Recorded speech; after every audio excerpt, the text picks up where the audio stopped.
मी सिद्धार्थ चव्हाण, मी एक रिक्षा चालक आहे। या ठिकाणी सीएनजी जो पंप आहे त्या पंपावर या मोठमोठ्या 2-2 किलोमीटर रांग लागत आहे। त्या रांगेमुळे आमची आर्थिक कोंडी त्याचप्रमाणे व्यवसायाचा सगळा वेळ या रांगेमधून गेल्यामुळे आम्हाला मोठ्या आर्थिक समस्याला सामोरं जावं लागतं।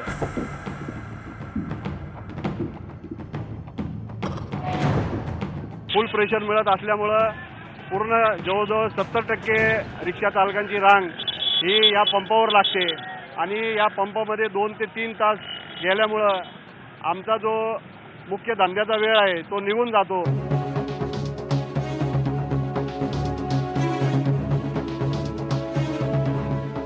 3 तास आम्हाला गॅसला लाईनीला उभं राहावं लागतं। त्या दिवशी तर मी रात्री 2 वाजता आलो तर 5 वाजता घरी गेलो आणि संध्याकाळी 12 वाजता आलो ना तर 3 वाजेपर्यंत लाईनीत उभं राहावं लागतंय। पण आम्हाला एकच सांगायचं गव्हर्नमेंटला, जर तुम्हाला सक्ती करायची असेल तर पुणे शहरात असे 4 पंप मोठे व्हायला पाहिजे।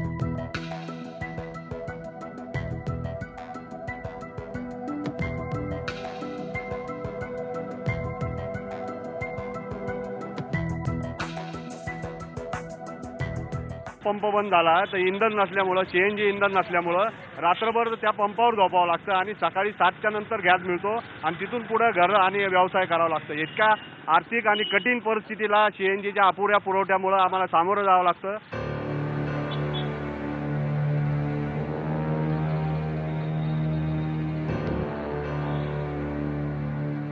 महाराष्ट्र नॅशनल गॅस यांना आम्ही पुरवठा आणि नियमितपणा याविषयी प्रश्न विचारून पत्र देऊनही त्यांनी आम्हाला उत्तर दिलं नाही, वेळ दिला नाही।